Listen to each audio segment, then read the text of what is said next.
Good afternoon, everybody. We're going to start. So I would like to welcome you to our Lunch and Learn event entitled What a Community School Approach Brings to Quebec's English School Sector, Connections, Connections, Connections. I am Lina Shumarova, Research Associate at the Quebec English-Speaking Communities Research Network at Concordia University, and I will be the moderator for today's event. Just a couple of technical reminders before we begin. Please remember to keep your microphones muted during the event. If you have any technical difficulties, you can write us a message in the chat and we will address those as best as we can. And also a reminder that we are recording the session today. The presentation will be in English with a simultaneous translation in French. Donc, pour la traduction vers le français, je vous invite à choisir le bouton langue ou interprétation en bas à droite de votre écran. Before continuing, I would like to acknowledge that while we meet today on a virtual platform, Concordia University is located on unceded Indigenous lands. The Kanien'kehá:ka Nation is recognized as the custodian of these lands and waters. Tiohtià:ke, or Montreal, is historically known as a gathering place for many First Nations. Today, it is home to a diverse population of Indigenous and other peoples. And education, which is the topic of today's event, has, of course, a major role to play in fostering a nuanced knowledge and understanding of the past, as well as ways of encouraging diversity and inclusion in the present.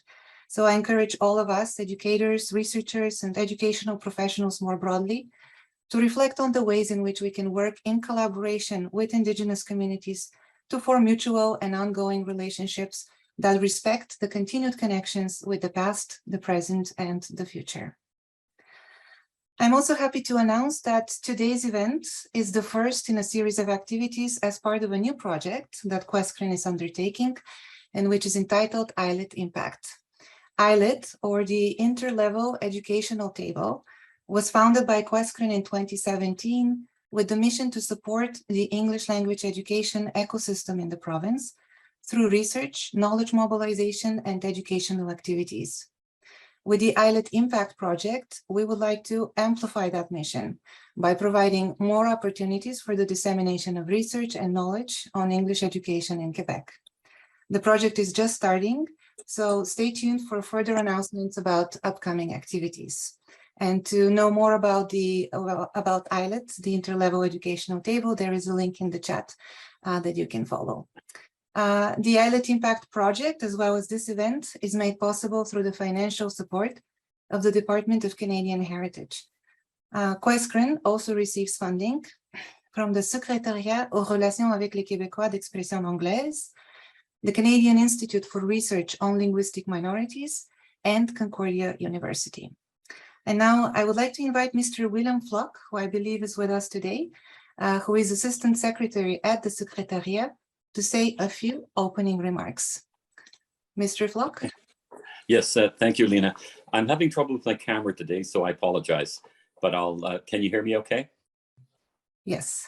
Okay, so yeah, thank you for this opportunity, and I'm very much looking forward to the presentations today. Just to kind of situate, I guess, our interest at the Secretariat in the CLC network, there's maybe a couple of things that I could mention. One is that when we look at the situation of minority communities, and in this case, the English-speaking community of Quebec, of course, the whole notion of institutional presence is an important one. It's something that we've done quite a bit of work on at the Secretariat to better understand. And if we put it in a research context, Raymond Breton, starting work in the 1960s, did some groundbreaking work around the notion of the importance of institutions and different types of institutions to minority vitality. More recently, Rodrigue Landry and others at University of Moncton, the Institut Canadien de Recherche Minorité Linguistique, with whom QUESCREN is affiliated, have done a lot of work developing a theoretical concept around autonomie culturelle, which is, we can see linkages with the notion of institutional completeness. And then more recently, Canadian Heritage, about 10 or 15 years ago, worked on a cas de vitalité that looked at the various factors and area dimensions that are important to understand community vitality, including institutional presence. in terms of the community learning centers, I think that it's important to note that they've been around for roughly 15 years, a little bit more than 15 years, and they were somewhat inspired by a model of centres scolaires communautaires, which were developed to support francophones outside of Quebec. But it's important to note that there were some very different, I guess, understanding of how these entities could be erected and the role that they would play. Outside Quebec, they tended to be developed in regions of very low francophone presence, and they were intended to create an espace francophone that would allow a minority language community to operate in its own language. They were fairly major projects. They were few in number, and they involved very substantial financial contributions, often from both levels of government, and even community resources went into them. In Quebec, it was a lighter model.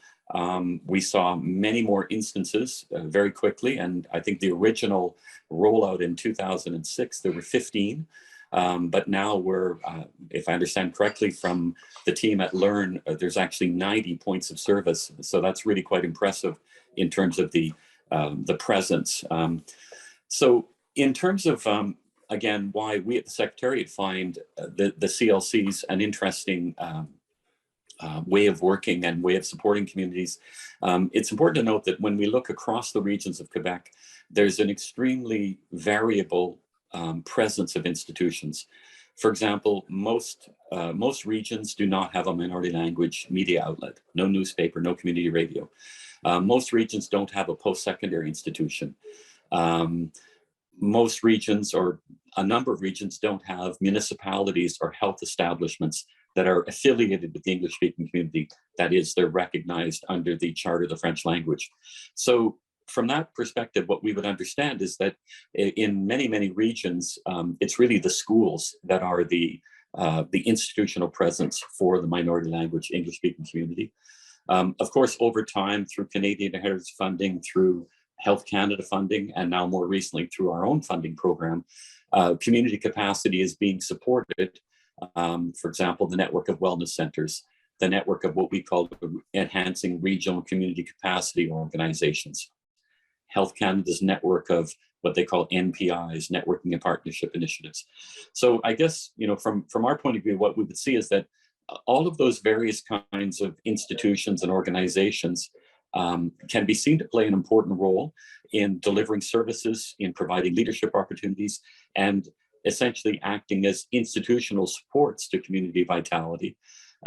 We've undertaken, it's not quite complete, but a mapping project with the help of J.W. Kahn, Jan Warnke, and Laura Lee Bolger, but also in close collaboration with CHSN, with the Regional Development Network, and with Learn Quebec, to be able to really map these kinds of community assets, community institutions.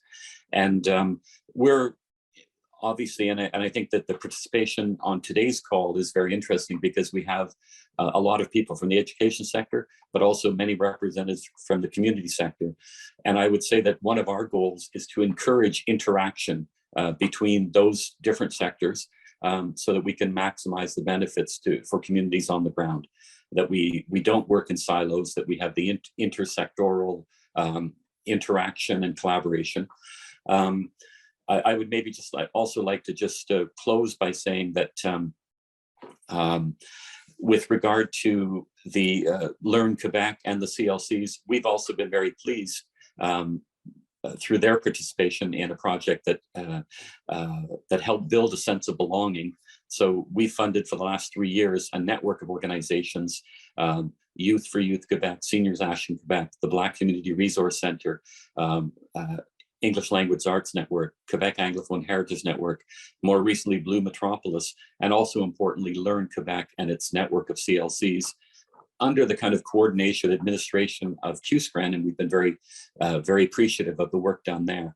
So although we're not a direct funder to Learn, we very much appreciate their work, and we understand the importance of the CLCs, and I'm very much looking forward to hearing this kind of update and the point of view of both the researcher, Patricia Lamarre, as well as the people from Learn. So thank you. Thank you, Mr. Flock. We have a question actually from Ruby in the chat about the point person for the mapping project, which indeed sounds very interesting. Okay, it would be Laura Lee Bolger, B-O-L-G-E-R of JWCom. Great, thank you. They're working on a contract for us. Wonderful, thank you. So we are excited to have with us here today 3 speakers who know very well the Quebec English language education sector, having worked in it for many years. In their presentation, they will discuss how the network of CLCs, community learning centers, has partnered with various stakeholders to adopt the community school approach to better serve Quebec's official language minority population. So it is my pleasure to introduce our speakers for today. Debbie Horrocks is the director of the provincial resource team at LEARN, supporting the development of CLCs.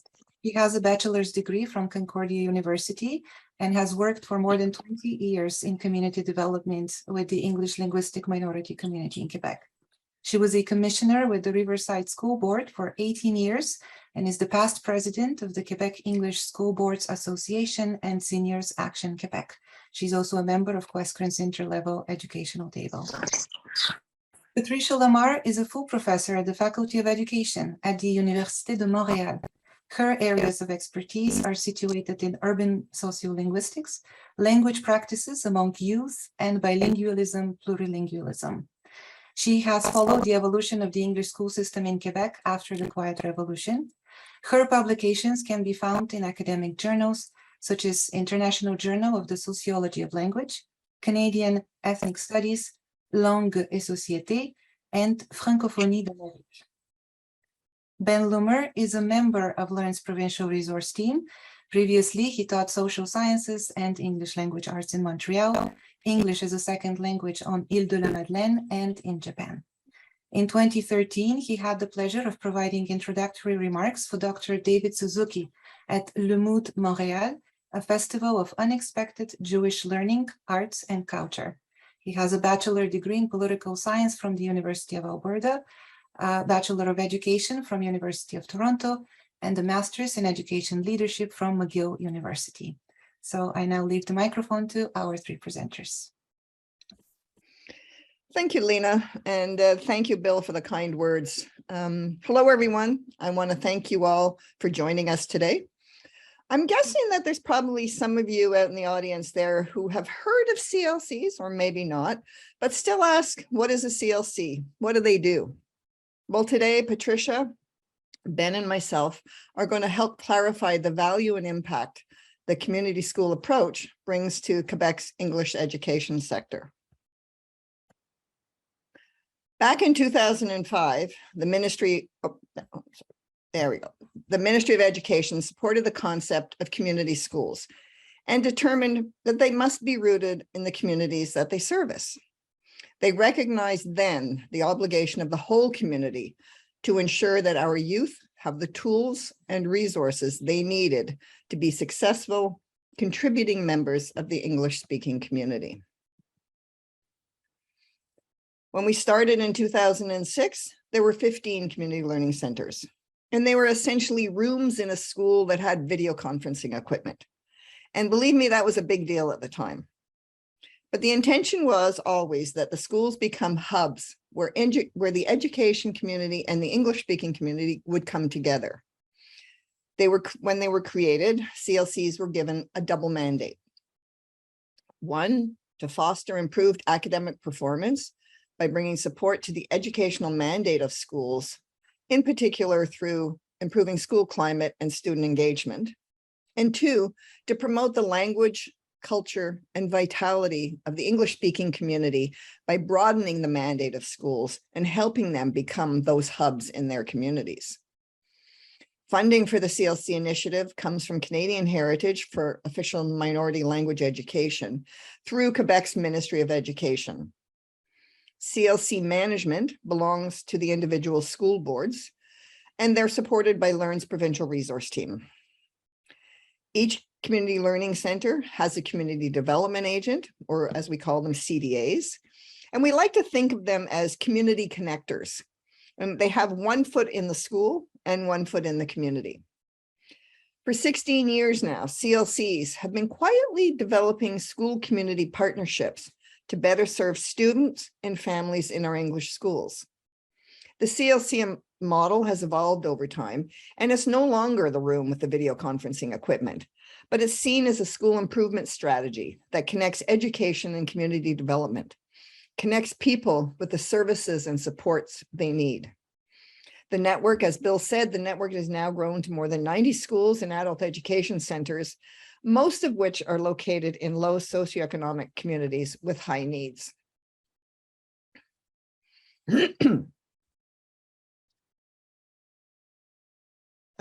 Change next slide, Ben. Thanks. I think you've got it, Deb. It's PRT. Oh, the one before that. Oh, it changed. Okay. Oh, I'm out of order there. Sorry. Okay. PRT. Okay. Sorry, I moved the slides around and I forgot to let the team know. My apologies. The LEARN's Provincial Resource Team. That's a team. We're a team of 5. We work at LEARN. We're part of LEARN. And we support, our role is to support the CLC teams. That includes our community development agents, the CLC school principals, CLC teachers, and often other school board staff. We help them develop their leadership skills by providing targeted PD, coaching, and resources that support them to become community leaders who can effectively lead cross-sector collaborations in their communities. Networking opportunities are probably the most frequent request we get from the network. They want to come together to share and to learn from each other. And we often include community partners in that process, so that networking is intersectoral networking is happening. With school community partnerships at the heart of this community school approach, the PRT is really a catalyst, bringing people together, facilitating interactions, generating resources, programming, and funding opportunities, and advocating for support and adequate resources for the network at the provincial level. We stay abreast of community school research, and most of that is from the US. Wouldn't it be great to have some Canadian and Quebec research on the community school approach? And after 16 years, I think we would have a lot to contribute. Next slide. Over the years, the CLCs have adapted to the ever-changing realities that they face. Each community school is unique with its own challenges and assets. However, there are really 3 premises that the CLC network operates under today. Number 1, that school community collaborations contribute to better educational contexts for students. It enhances school climate and helps improve the social and emotional well-being of our students. Number 2, by collaborating with community organizations and service providers, much needed resources and programmings are brought into the schools, reaching more students and families and the wider English-speaking community.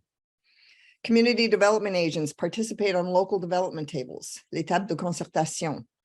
And this enables schools and school boards and the community at large to access local resources and funding. And often our CDAs are the sole Anglo voice at these tables.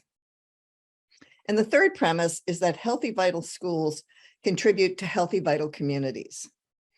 For us in Quebec, when we talk about community vitality, we're really talking about the ability of the English-speaking community to sustain itself into the future, and for our citizens, including our students, to have opportunities to experience positive life outcomes. That means that the community has access to things like an English elementary or secondary school where both the young and old can access educational and recreational services and activities, health and social services, arts and culture events, resources and services in English, and ongoing communication and cooperation and collaboration with the majority community. Next slide. I found this diagram from the Ministry of Education's framework for working in low socioeconomic communities, and I find it really represents the community school approach. Everyone has a role to play, the schools and the school boards, the families, and the community. It's everybody working together for the benefit of the child, who's at the center of the diagram. We like to think of it as a student's education is being supported by an ecosystem of learning opportunities from both inside the school and outside. The community school approach complements what's happening in the classroom. It provides students with opportunities to engage with the community outside the school walls, giving them access to different learning opportunities that better meet their needs. And all of this contributes to student perseverance. All CLC schools have a CDA on staff whose role it is to collaborate with partners from various sectors, health, arts and culture, heritage, business, to address both the schools and the community needs. As CLCs don't receive any operating budget, they rely on CDAs to write grants for funds to support their activities and programming. CLC action plans, annual action plans, are aligned with the school's educational project and the school board's commitment to success plans. But each plan is unique, representing the needs of that school community. The community school approach really expands the mandate of the English school. It also requires a change in how we think about our schools and our school boards, and how they think about themselves as contributors to the vitality of the English-speaking community. Next slide. Okay, this is where I take over. I'm an academic. I've been following the CLC implementation since the very beginning, and I've been involved in one way or another in the different evaluations that were external and that took place in the first decade. And I think if I step aside from all the detail in those evaluations, what we know then is that CLCs, community schools, have, by the first decade, clearly shown their potential. And thanks to the evaluation, we were able to identify best practices and winning conditions. Among these, very clearly at the beginning, was having a strong principal CDA relationship. That holds, nothing's changed there. Building on what was already there, identifying what was already available to a school and pulling it in a more coherent way. I think that has been a winning condition. But I think the thing that really astounded all of us in that first decade was the power of partnerships. I don't think anyone who was dreaming this up imagined where it could go.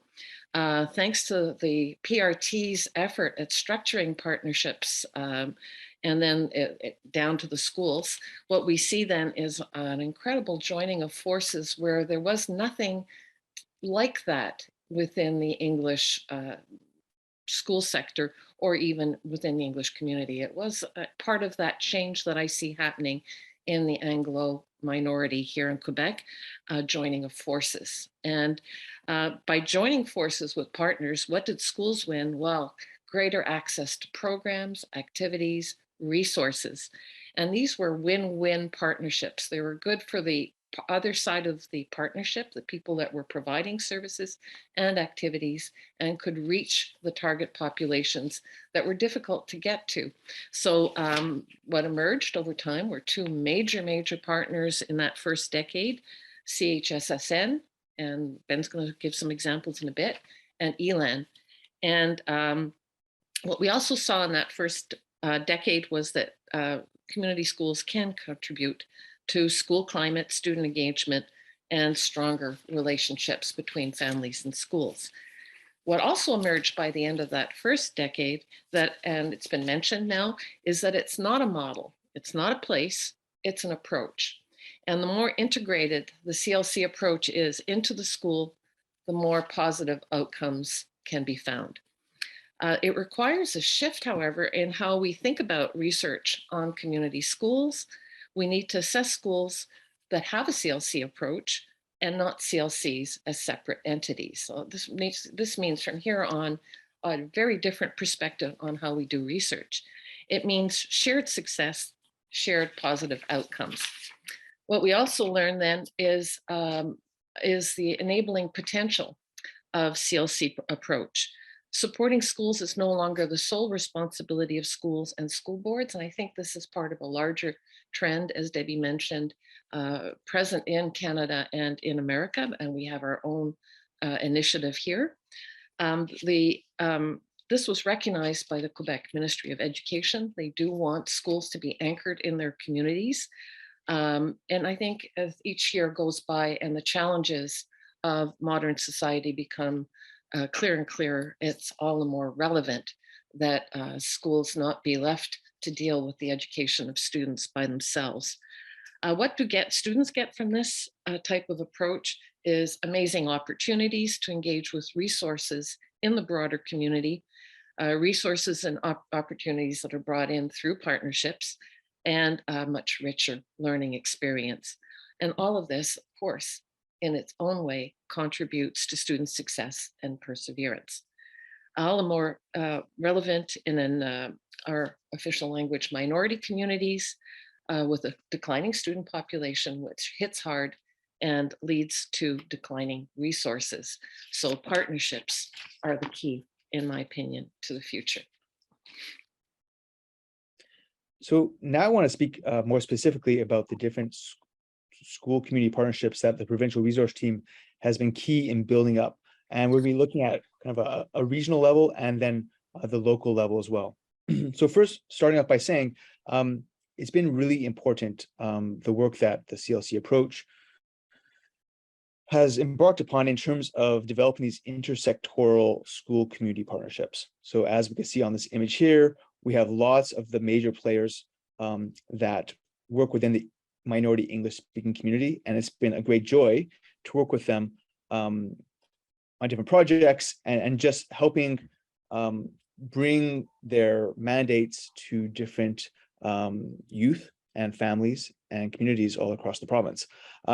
One thing that we've been struck by working with these different partners is our common purpose, our common English speaking community, and in many cases, common outcomes that we can work on together. So looking specifically, Y for Y, there's a collaboration this year around Project Impact, where they're working with youth in many CLC schools. And those partnerships are successful because there is a community development agent available to kind of bring these ideas into the school and work with school staff to make it successful in ways that other non-CLC schools often cannot, because there is not a point person who is in charge of partnerships. I also want to mention that there's partners that often work with the majority Francophone community. So for example, La Table des Chefs, we've been able to bring it into English speaking schools. And, we are proud to say that Richmond Regional High School was one of the winners this past year, which, is a point of pride for, I like to say, our English speaking community and the CLCs. We have, for example, Literacy Quebec, which is focusing on literacy, but it also speaks to the partnerships of local literacy organizations, being able to support schools in a common outcome of literacy. And it's really, again, this I'll say top down and bottom up approach that the CLC is well positioned to work on. Another aspect of partnerships to speak about are partnership tables, or les tables de concertation. So if you could just imagine in your mind, in Quebec, with the majority population, there's a focus on health and well-being, there's a focus on literacy, there's a focus on vitality of communities. But what has been important is that there's an English-speaking representative at these tables who are able to advocate for the English-speaking population to bring awareness and recognition that these minority populations exist. And lastly, the way we always talk about it is that you need to be at the table to get a piece of the pie, because these are the places where services and grants and funding are kind of made available, and you need to be at that table to say, we have a project that we propose as well. So there's lots to go on about, but I'm going to also just shift gears a bit and speak about strategic educational partnerships. So you'll see here images of different school boards or post-secondary educations or research bodies. And it's been really important for the CLC approach and for CLCs and the provincial resource team to work closely with English school boards to help support the community learning centers in their CLC schools, but also make sure that we are aligned with their goals. So what that often looks like is making sure that CLC action plans are aligned with their school success plans and their commitment to success plans. And another aspect of it is, I'll say that almost our focus on school community partnerships helps prototype different programs or kind of bring in these partners to work with schools that then can be expanded out in really successful ways. So yeah, just to say, it's been really key in terms of working with school boards. Also acknowledge that we're working with places like McGill or QUESCREN, where we can work on research for the English-speaking community, and McGill University bringing the research they're doing around, for example, environmental education to local schools and professional development opportunities for teachers. So those are all things that have been quite successful in the past and that we continue to work on and grow and evolve over time. Specifically, partnership opportunities. I mean, through working with partners, we're able to work on the whole school or the whole child approach. Many aspects make a successful child who is happy and healthy and learning and will become a future citizen of Quebec. And schools cannot do it all. It's through partnerships that we're able to bring in different learning opportunities and experiences and access to different arts and cultural experiences. So that's really important. And I'll also just kind of note, school as a trajectory. This idea that, from early childhood all the way to post-secondary, there's transitions that need to be supported. And it can't just be a collection of random activities or random events. The more we can have schools talking to each other as students pass through their maturity and their development, the better for making the types of English-speaking citizens that we're proud of. And I'll just note before I move on that there has been some really key partners like the CHSSN, like the English Language Arts Network, Canadian Parents for French, that really work with us hand in hand on these common outcomes that we share that make a whole child. So, again, these connections strengthen the fabric of a local community. One of my main dossiers on the provincial resource team is around supporting teachers who are interested in doing community service learning projects, which is working with students to learn by addressing a local community need. And just want to speak about the very rich projects that these teachers are able to develop in collaboration with their community development agent, bringing in the right partners so that their students can learn to be engaged citizens. I think about it as a Venn diagram, overlapping supports that reinforce kind of iterative learning that, over time, as we grow, they're becoming an important part of their local community. And the last thing I'll just add is it's been a great joy to be involved in different teacher professional development, bringing teachers together from all across the province to connect, to share successful practices, and really make connections between a teacher in Montreal and a teacher on the Lower North Shore. This is something that the CLC network has been able to foster, which has been really, really wonderful. Thanks, Ben. I'm going to go through these really quickly. Ben has touched on a few of them. These are some of our key partners that we've been working with. It's going to help, seeing it visually, it should help you imagine what the community school approach is in a concrete way. Table des Chefs, they offer the Kitchen Brigades program, and it teaches healthy cooking techniques and essential life skills to our high school students. For more than 10 years, the program had been in the French school system, but not in the English system. And then 3 years ago, Learn was instrumental in getting the English schools involved, both getting schools involved and on providing materials and related project documentation in English. Next slide. Mental health resources. Providing access to school-based mental health resources has been a priority for the provincial resource team for years. Year after year, we see it in CLC action plans and the school success plans where they highlight the youth mental health and wellness as a priority need. To support the network, we've worked with on this dossier. We collaborate with two key partners: Community Health and Social Services Network, CHSSN, and the Center of Excellence for Mental Health.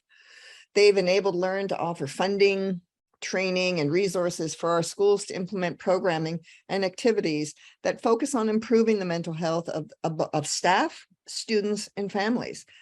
These pictures here are from a recent grant available to the schools where they received funding. Some schools created sensory rooms or Zen dens, and others brought in pets to calm, pet therapy to calm anxious kids. So a whole variety of different projects. Arts and culture. Arts and education are natural partners. Learn and the English Language Arts Network, or ELAN, have been collaborating for many years to offer students in the English schools more opportunity to develop their creativity and self-expression. We're collaborating with them on the Artists Inspire grants, which gives access to all the English schools in Quebec, English public schools in Quebec, funds to bring English-speaking artists into their schools. And this is carried through also in the I Belong project, which was funded by the Secrétariat aux relations avec les Québécois d'expression anglaise through QUESCREN. And it's enabled students to explore and express their identity and sense of belonging through a variety of arts-based projects, like you see in this picture, comic zines, so drawing comics, puppetry, creating digital stories, and community service learning take action projects. We also work to engage young families. English-speaking families living in Quebec often have limited access to linguistically and culturally adapted resources to support them. And we're supporting the developmental needs of our little ones as they prepare for the first transition to school. We have the Good Night Bag project, and moving forward, the Little Learners project. And these are cross-sector collaborations that enable CLC schools to connect with young English-speaking families and service providers in their communities, offering them resources, tools, and activities, all adapted to their local reality. Ben? I'm just going to very briefly go through some of these slides and images as well, but just to say, a priority has been around connecting classrooms and the environment. This is a topic which is very important and youth are engaged in. And for example, we are working with McGill University Faculty of Education, who is doing their own research around environmental education and environmental awareness. And so it's been a great synergy in that way. And schools are where these things are happening, and we're so proud of that. And there's like a learning back and forth, which is key.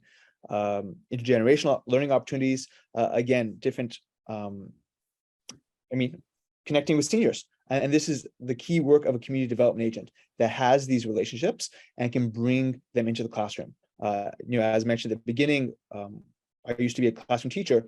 There is not the time to make those relationships. That is what the CLC approach is having a community development agent able to bring in seniors or other community members when the teacher says, this would really enhance learning and community vitality.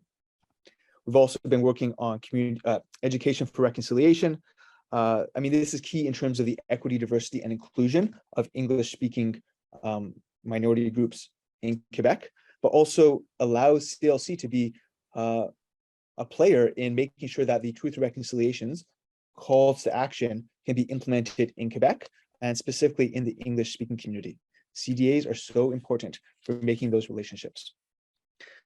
So at the top of this, there was the talk of how, when we first started, there was 15 schools, and then slowly over time, we're up to 90. So it's a longer story as to how we've been able to grow in that way. But it's part of the evolution is through what we call the extended model, or scaling up by extension. And specifically, it has evolved into 3 different models. We have our single site, which is how we started in our CLC approach, a multi-site, and then an extended model. Basically what happens is these situations where there's one community development agent who begins working with more than one school, which is possible because it might be an elementary school that goes into a feeder school, a feeder secondary school, and it made natural sense for that community development agent to be working with both schools. Some of the reasons why this is important is as well, you have these partnerships developed that would benefit from working with multiple schools as well, Once that work is done, there's no reason you can't extend it out.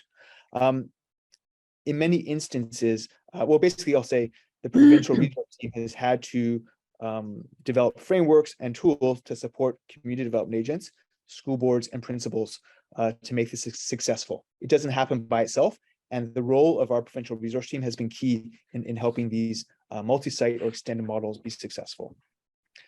It is also important that we've had these extended models because it allows multiple schools to work collaboratively to develop a shared vision and have aligned priorities.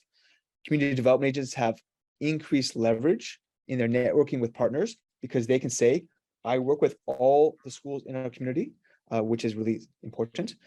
And lastly, resources can be mobilized to be distributed effectively and equitably with the support of a community development agent.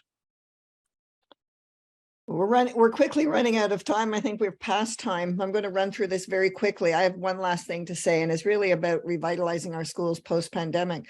Over the past couple of years, schools have really had to adapt to many different changing COVID protocols and regulations that have been imposed upon them. And while it hasn't been easy, I really feel that community schools were designed for times like this.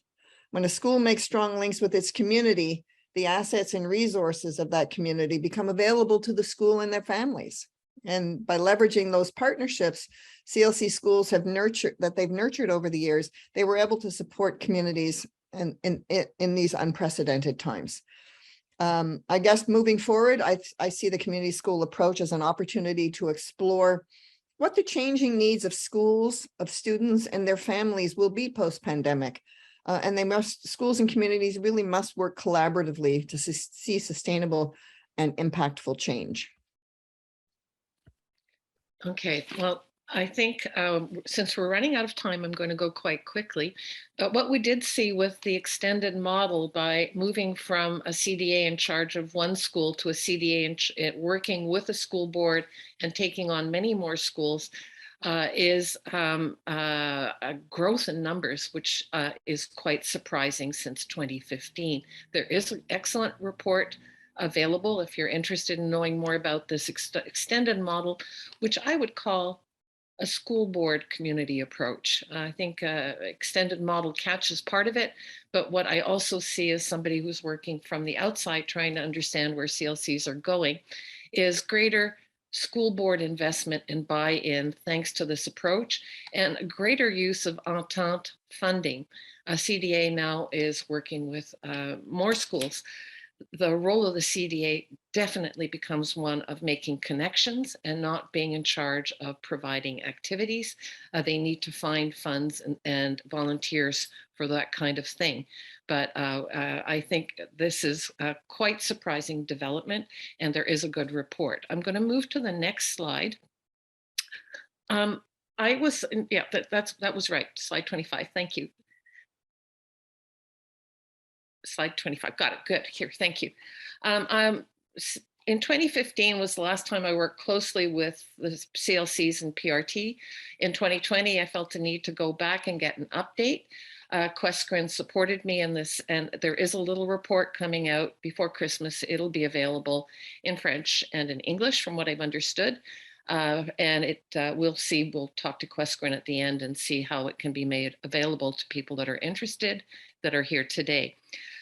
As an outsider coming in to see what had happened since 2015, that extended model was very important. That's a big change since what had happened in the first decade. The other things that are emerging out of this is I'm actually going to go to the third point here, a much needed intersectorial network. And PRT was involved in the beginnings of this, but we can see it thriving and growing. We saw it when Ben talked about the different associations that are associated with LEARN, the different associations that are being created thanks to the connecting being done with QUESCREN. As an official language minority community, there's a lot happening. We're structuring, we're organizing, we're connecting. And that leads to decreased isolation. Again, from the outside, big surprise. Partnerships with French communities, French regional organizations and service providers. This is key. this brings in all sorts of new support and resources. And the more the French-speaking regions are aware of their English-speaking communities and that there are CDAs on the table de concertation, the healthier and more likely we are to thrive and our kids to thrive in schools. So these are unexpected and wonderful positive outcomes coming out of the PRT. If you want to move to the next one. Patricia, just give me 1 minute. Yeah, I'm going to go as fast as I can. I think I'll read the points quickly, and then if people want comments, me to comment, just ask me questions later if you've got questions, or contact me by email. What we see since 2015, greater school board buy-in to the community school approach. Absolutely vital. We need this. We have at this time ministerial support, but it needs to be maintained. We need to keep lobbying and making it and keeping it. A big change in the functioning of CLC approach is the PRT now is part and parcel of Learn Quebec. They work within there. That's a very important educational anchor and recognition for the work of the PRT, and it solidifies the CLC approach initiative. What we need to do then is just maintain commitment to the CLC approach and ensure that entente funding to support CADs continues. There has not been a significant increase in that funding, even though schools have jumped from 15 to 50 to 90. We're doing a lot with a little, and I think we need to hang on to what we've got and perhaps lobby for a bit more. So what have we learned? I think we can summarize it in 3 words. It's connect, connect, connect. It's all about connecting and collaborating and bringing in networks to schools. Principal can't do that. He's busy by himself. The school team has a huge challenge. They've got their own issues. The CDA is the player in that school team that helps these connections and collaborations happen. We need the CDAs. Again, as I mentioned in research, what we see happening then is a blurring of the lines of who owns success. It doesn't belong to any one player. What we see is the strength of collective engagement and ownership. And I think I'll finish with this little slide here. It's all about a holistic anchored approach. And I think that this PowerPoint is going to be available to you so that you can look at that slide and write to us, write to Debbie, write to Ben, and ask for information. I'd like to thank Debbie and Ben for all their help in helping me write the little report that will be coming out. And it's been a delight working with you and preparing this presentation. Thank you so much also. Yes, from the 3 of you, Patricia, Debbie, Ben, thank you for a wonderful presentation. Very informative, very interesting, and such a rich topic. Yes, just to confirm what Patricia was saying, we are currently in production of the working paper that is on this topic. So if you are interested to know more, the paper will be published later this fall, and we will definitely publicize it on all QUESCREN channels. It will be on our Facebook, through our newsletter, and on our website as well for download. So for those of you who are interested, there'll be different ways to find out about the paper. So we are moving in now to our Q&A section of the event. I see that we already have a couple of questions in the chat. I would encourage those of you who would like to ask a question to write it in the chat. First question from Ruby Pratka. If we end up with a situation, oops, sorry, my chat section moved. If we end up with a situation where English schools have to switch from the school board model to the service center model, what will happen to CLCs? Good question. It's uncertain. Of course, there's the feeling that the English sector is going to fight hard to keep their school boards, but it's impossible to know at this point what will happen, because they become part, the service centers become part of the government, and it'll be up to the government, I guess, at that point to determine whether the CLCs will continue. Okay, thank you, Debbie. Lorraine O'Donnell says, thank you for a great presentation. Aside from QUESCREN and McGill Faculty of Education connections, do CLCs connect with post-secondary institutions such as colleges, CEGEPs, or universities via their community outreach offices? If not, could you see any value in that? There Ben? is definitely value in that. I'll ask Ben. I think it depends on an individual. Each if there happens to be a local post-secondary, often the local CLC will connect with them, and many of them do projects together. You know, connecting high schools and post-secondary is always good. We have a great project, ongoing project with Vanier College, so for the whole network. But yes, there's great opportunities in many regions to connect with our post-secondary. Ben? Well, I mean, just to get specific, as Debbie alluded, there's been some work with Vanier's community outreach around supporting transition to CEGEP in general. That's been successful. As well, I know individual CLCs like Verdun CLC has worked with Dawson CEGEP as well in different ways. So I can go on, but I'll stop there. I know out in the Gaspé, Les Îles, they often work with their local CEGEP. Quebec City works with the CEGEP, and so there are different and Eastern Townships. So there are definitely different opportunities out there, but it's more on an individual basis. But we have a provincial partnership with Vanier, and have done things with McGill and Concordia on a provincial level also. Great, thank you. A question from Linda Showhead. Congratulations on the brilliant evolution of the CLCs. As someone who has worked for many years in the adult sector, I wonder if you can foresee a possible expansion of mandate and resources to include adult learners as well. Well, the English school boards do have adult education centers, so we do work with our CLCs do work with a number of adult learners, and depending upon the CLC, the school. And really the mandate is really up to the individual. You know, as I mentioned in my presentation, each action plan or the focus of each CLC is really based on the needs of that school, that community. So if the interest to work with adult learners rises in a particular school or a community, then yes, I could see easily the school working to promote to expand their existing mandate. Okay, great. I'm scrolling up a little bit in our chat section, and I can see that there was a comment rather from Laurie Bost. However, I will read it out. As I understand it, there is no more CLCs here in Abitibi. It was based in Val d'Or. Very disappointed as they were a close partner for us, neighbors, with the 3 schools we work with. And Debbie, you have confirmed this, but if you want to add something additional to the comment. The CLCs belong to their school boards, so it really is up to them to determine where the greatest needs are in their communities.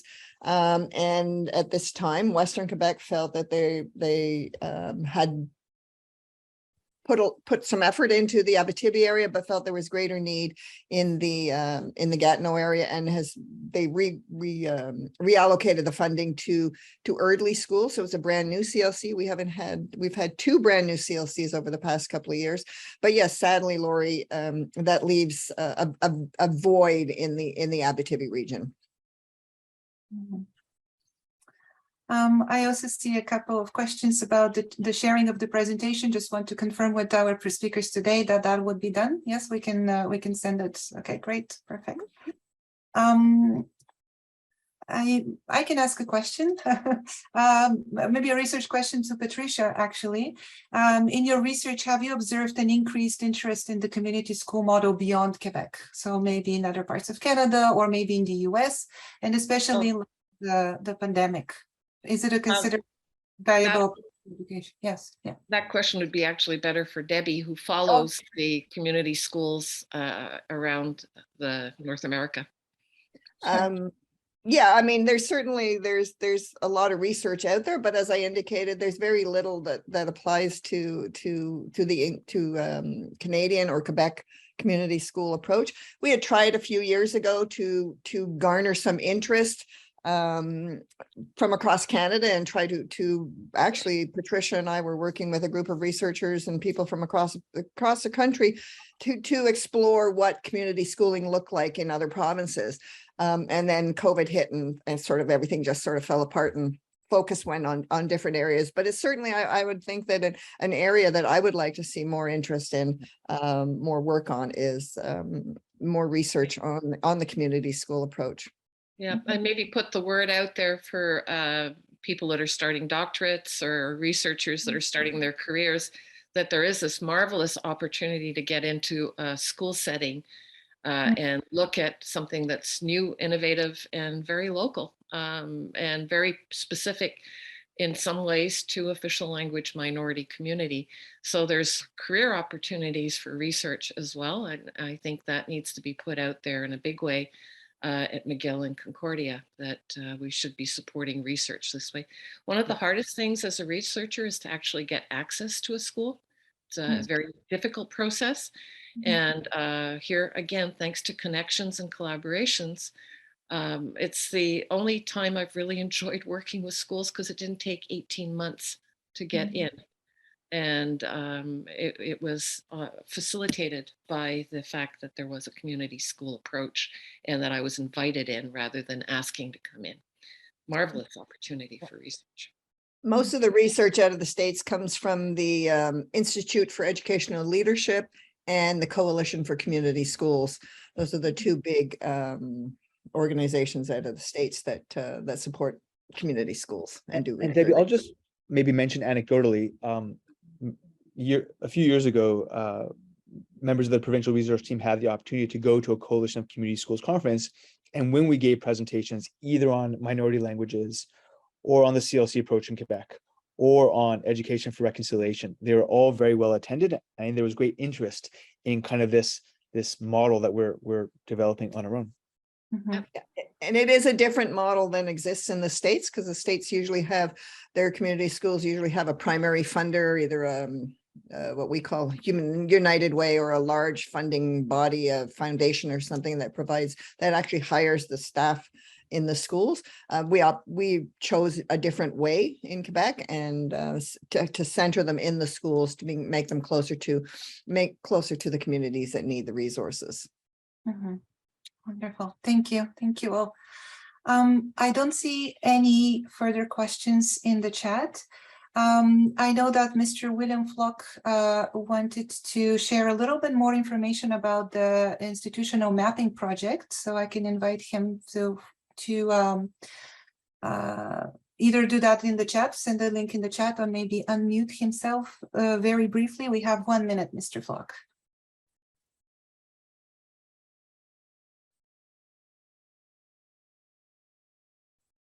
But we cannot hear you, or I can't hear you.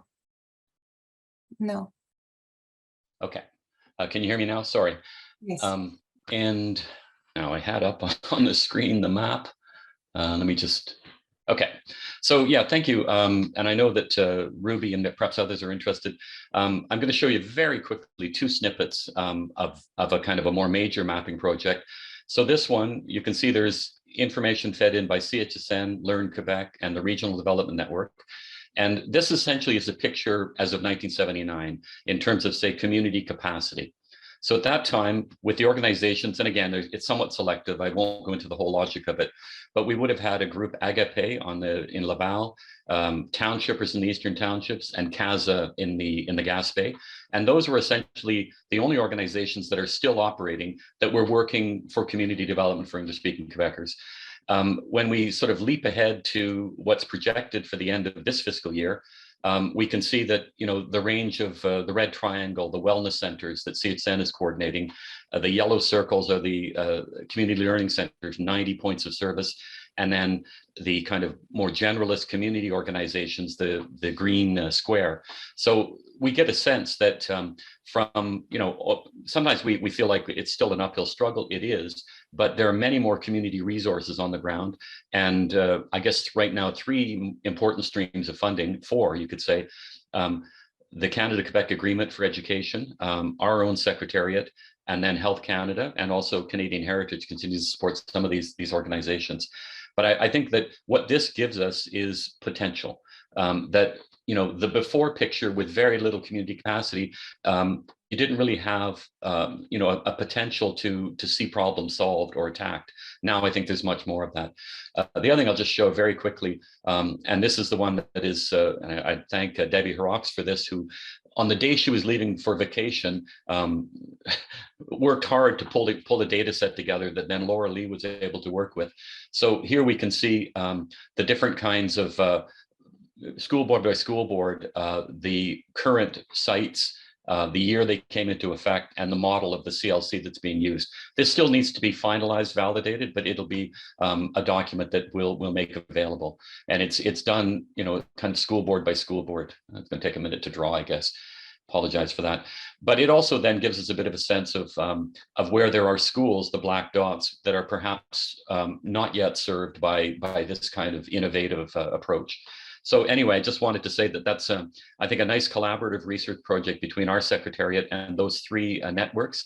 And we'll try to make it, finalize it, put it available online so people can get a sense of where the community assets are that are working either for vulnerable seniors, wellness centers, for educational attainment of kids in elementary and secondary schools, and linking schools to the community.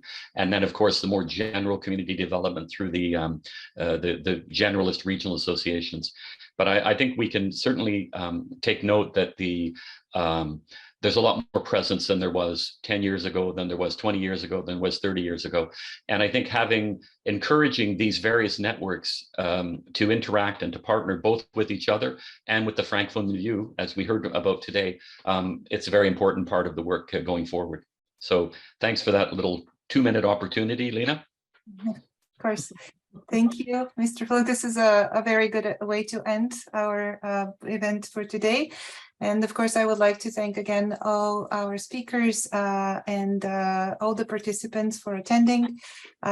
We always want to hear your feedback on how these events go. How do you find them? And so we would ask you to fill out our evaluation form, which you will find, the link will be in the chat. I would also invite you to stay tuned for upcoming events in our Lunch and Learn series. The best way to learn about what is coming up in our programming is to sign up for our newsletter if you haven't already, or to follow us on Facebook. In closing, I would like to acknowledge that this event was made possible through the financial support of the Department of Canadian Heritage.